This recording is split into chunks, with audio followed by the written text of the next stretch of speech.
इथपर्यंत पोहोचलोय. जाम पाण्यामध्ये आहे. या काय डे भारी व्ह्यू आहे बघा. आता आपल्याला समोर जायचंय. तिकडे जाऊन तुम्हाला दाखवणार आहे. खाली जिथे पाणी पडतंय ना तिथे मस्त पोहणाऱ्यांसाठी आहे. तिथे थोडं खोल आहे तिथे, त्यामुळे तिथं जाणं फक्त पोहणाऱ्यांसाठीच आहे. आपण थोडं अलीकडेच बघू. नमस्कार मित्रांनो, मी प्रवीण जायभाई माझ्या नवीन ब्लॉगमध्ये पुन्हा एकदा तुमचं सहर्ष स्वागत करतो. तर आज आपण जाणार आहोत धनगर वॉटरफॉलला. धनगर वॉटरफॉल अगदीच बदलापूर स्टेशनला उतरल्यानंतर बदलापूर पूर्वेला साधारणतः 7 ते 8 किलोमीटर अंतरावर आहे. आणि इथपर्यंत येण्यासाठी तुम्हाला तिथून ॲटो किंवा बाईकवर यावे लागेल. मग ह्या स्टँडपासून जवळपास आपल्याला वॉकिंग 10 मिनिटे अंतर आहे वॉटरफॉल पर्यंत जाण्यासाठी. तर नमस्कार मित्रांनो, फायनली आपण पोहोचलोय धनगर वॉटरफॉलला. धनगर वॉटरफॉलचं तुम्ही व्ह्यू बघू शकता. एकदम झकास भन्नाट असा व्ह्यू आहे आणि खूपच उंचावरून ते पाणी पडतंय. इथे आपण लगेच जाऊयात. आता एक नंबर वाला फील येतो इथं. एकदम नेचर ब्युटी बघू शकता तुम्ही आजूबाजूला. इथे कसं यायचं काय मी तुम्हाला नंतर सांगेलच. आता आपण चाललोय तिथे वॉटरफॉलच्या खाली. एकदम भारी मजा येते इथे आणि सगळे लोक बघा कसे गर्दी करून राहिले तिथे. खूप छान वाटतंय एकंदरीत. चला तर जाऊयात आपण समोर. चला तर आपण चाललोय समोर. इकडे जाम मोठाले दगड आहे आणि या पाण्यातून आपल्याला वाट काढत समोर जावं लागतंय. इथपर्यंत तर आपण फॅमिलीला आणू शकतो, पण इथून पुढे थोडं रिस्की आहे. त्यामुळे इथे फॅमिली सोबत इथपर्यंत येऊ शकता तुम्ही. या समोर नाही येऊ शकत, नाही चालणार. इथून जाणं म्हणजे कठीण आहे. जाम स्लिपरी आहे इथं. आपण हळूहळू वाट काढत समोर जातोय. हे बघा बाकीचे लोक तिकडून येत आहे, आपण जात आहे. काही लोकांना जमत नाही तर ते इथेच बसलेत,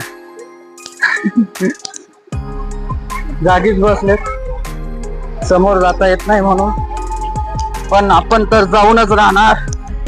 आपण इथपर्यंत हे बघा पडले साहेब इकडे.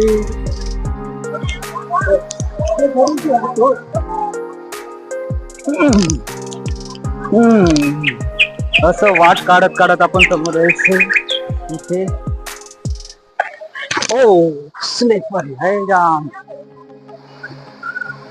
चला आपण आलोय इथे जवळपास तर पोहोचलोय. इथून जायचंय आपल्याला समोर.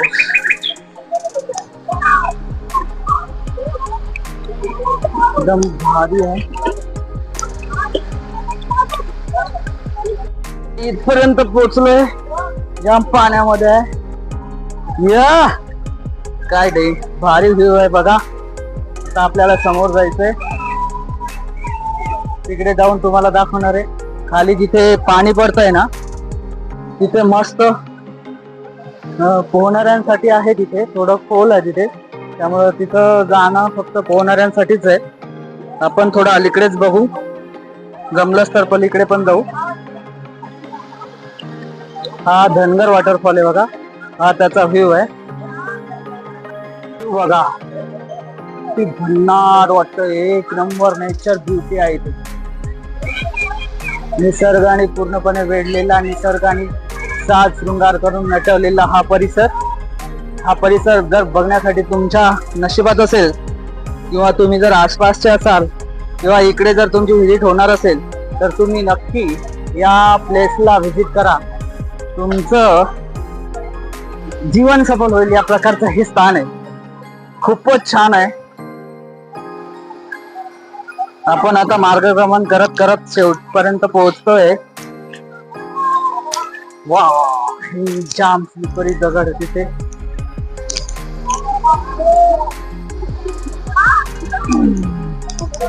आलोय. शाबास या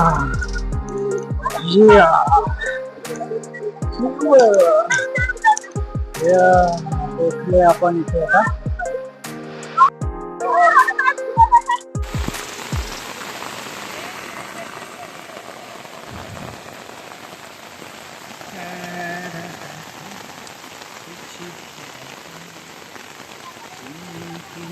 तर मित्रांनो, आपलं धबधब्यावर मस्त एन्जॉय करून झालं आणि आपण आता परतीच्या प्रवासाला बघा सुरुवात केली आहे. आणि सुरुवात करतोच तर काय जोरात पाऊस सुरू झाला. मस्त रिमझिम रिमझिम ह्या पावसानं एकदम सर्वीकडे आनंद आनंद पसरवून दिला. सर्वांची दानादान उडाली. सर्व वेगवेगळ्या दिशेने आपल्या घराकडे निघाली आता. आणि ही बघा सायंकाळची वेळ आहे आणि या वेळेला मस्त असा हा छान छान पाऊस सुरू झाला. या पावसामध्ये परत जाताना मला एक छानशी कविता आठवली. शंकर वैद्य जे प्रसिद्ध कवी आहेत त्यांची ही कविता होती. आम्हाला लहानपणी ही कविता ऐकली होती मी. दुसरी तिसरीत साधारणतः मी असेल त्यावेळेची ही कविता. जिकडे तिकडे पाणीच पाणी, खळखळणारे झरे, झुळझुळणारे गवत पोपटी, लवलवणारे तुरे, नवी लकाकी झाडांवरती सुखात पाने फुले नाहती, पाऊस वारा झेलीत जाती भिरभिरती पाखरे, जिकडे तिकडे पाणीच पाणी, खळखळणारे झरे, हसत भिजती निळसर डोंगर, उड्या त्यातून घेती निर्झर, कडे कपारी रानो राणी, नाद नाचरा भरे, जिकडे तिकडे पाणीच पाणी, खळखळणारे झरे, मध्येच घेता वारा उसळी, दरी ढगांची सुटे साखळी, हिरव्या राणी ऊन बागडे, हरिणा परी गोजिरे, जिकडे तिकडे पाणीच पाणी, खळखळणारे झरे. मित्रांनो, ही कविता मी लहान असताना खूपच आवडायची. आणि मी वरती आल्यानंतर मला ही एक छानसं दृश्य दिसलं. आणि यामध्ये मला असं भासलं की हे डोंगर जे आहेत हे ढगांसोबत काय लपंडाव खेळत आहे का. म्हणजे हे पूर्णपणे त्या ढगांमध्ये विलीन झाले होते. तर तुम्हाला दिसत नसेल कदाचित, पण ते डोंगर पूर्णपणे त्या ढगात असं समरूप झाले होते. म्हणून हे दृश्य बघताना एक वेगळीच अनुभूती मला येत होती. त्यामुळे म्हटलं मी आल्यानंतर हे पण दृश्य कॅमेऱ्यामध्ये कैद करून तुमच्या समोर सादर करावं. आणि मी ते केलं.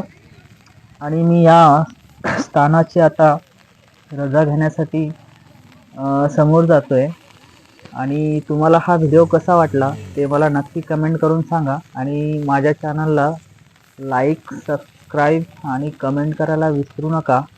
या दृश्यातून रजा घेताना मला फारच वाईट वाटत आहे, पण मला इथून परतीचा प्रवासाला नक्कीच सामोरं जावं लागणार आहे. आणि हा परतीचा प्रवास अगदीच मला वेगळा वाटत होता, पण मी समोर जात होतो.